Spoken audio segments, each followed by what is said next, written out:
E aí, gente, beleza? Vamos continuar aqui a nossa terceira parte da nossa aula sobre temperatura do curso aí de termologia, beleza? Na nossa última aula a gente estava falando aí sobre o termômetro, né? O qual é utilizado para medir a temperatura de um segundo corpo posto em contato com o corpo ao qual a gente quer medir a temperatura.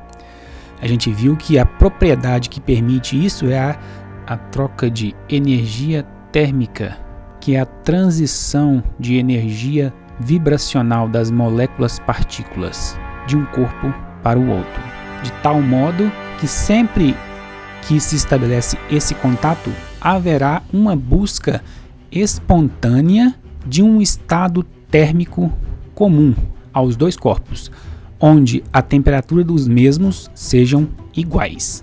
Então vamos continuar a nossa aula aí, beleza?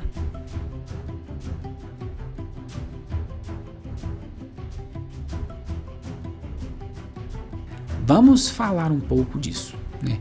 Observe o esquema de um termômetro de mercúrio. Eu falei mercúrio, atenção. Ele é composto por um bulbo, que é o reservatório do líquido, que será aquele que irá sofrer significativa variação volumétrica quando receber ou passar adiante energia térmica ao corpo que estiver em contato. Observe que a haste, aqui a nossa haste, ela possui um capilar em seu interior. Quando o termômetro é colocado em contato com outro corpo, o que acontece? Uma pequena variação do volume de mercúrio pelo capilar, aqui, né, irá fazer o mercúrio se projetar. Esse mercúrio todo o nosso reservatório aqui, ó, se projetar dentro do capilar de um dado comprimento. Então, se aquecer um tanto, ele projeta um pouquinho. Se aquecer mais, projeta mais. Beleza? De um dado comprimento. Fixa-se, assim, várias graduações na haste. Cada marcação dessa. De forma que, quando o deslocamento pelo capilar atingir tal marcação, esta marcação esteja correspondendo a uma dada temperatura. E assim sucessivamente para todas as marcações. Assim, cada marcação atingida significa uma temperatura específica. Beleza? Nesse caso, o mercúrio foi nossa substância. Dizemos que trata-se de uma substância termométrica, ou seja, é uma substância que possui para pelo menos uma de suas propriedades físicas, seja, por exemplo, comprimento, massa, volume, pressão, etc. Ou seja, para pelo menos uma dessas propriedades físicas, a qualidade de variar de forma mensurável com a variação da temperatura. Variou a temperatura, essa propriedade física irá variar de forma normalmente uniforme. Então vamos lá, se a temperatura varia, uma dessas propriedades pelo menos irá variar de forma que podemos medir essa variação, indicando a dada variação de temperatura. Em outras palavras, pode ser usada essa propriedade como um termômetro a fim de medir temperaturas graduadas. Para o nosso exemplo aqui, né, a propriedade dessa substância mercúrio seria a variação de volume. Beleza? Agora, para a dada substância termométrica, e como vimos o termo, né, a propriedade física que varia de forma mensurável com a temperatura é chamada de grandeza termométrica. Então tínhamos a substância e cada substância tem que ter pelo menos uma grandeza termométrica, variando de forma mensurável com a temperatura. Vamos ver então como que a gente pode formalizar essa relação que existe então entre a substância e a grandeza, né? Beleza, a gente vai obter essa relação e vai obter o que a gente chama aqui da nossa equação termométrica. A gente já pode ver aqui, né, que a gente vai obter uma equação de primeiro grau. Mas por quê, né? Vamos chegar a isso.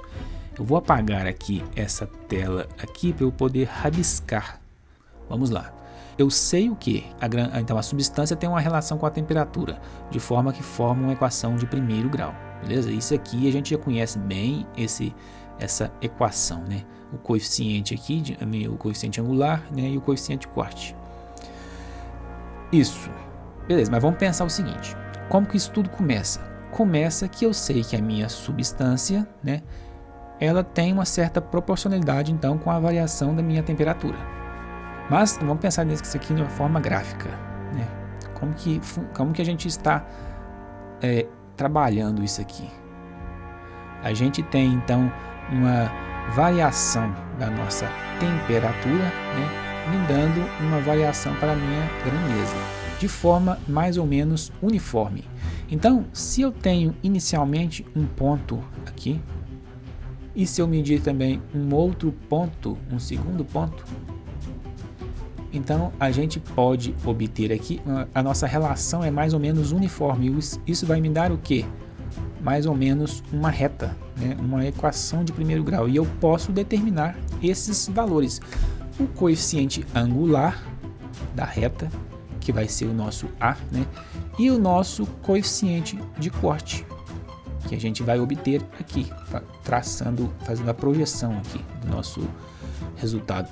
Beleza? Isso a gente vai concluir e a gente transforma então essa nossa relação aqui de proporcionalidade em uma igualdade, né?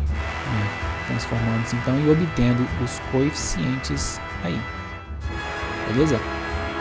A gente sabe o quê? Que para ser uma equação de primeiro grau é necessário que A seja diferente de zero, né? Porque eu garanto então que existe a relação da variável aqui com a minha substância, né? A grandeza e a substância, certo? O B pode ser zero, né? Em alguma eventualidade que a gente houver um exemplo aí, não importa, né?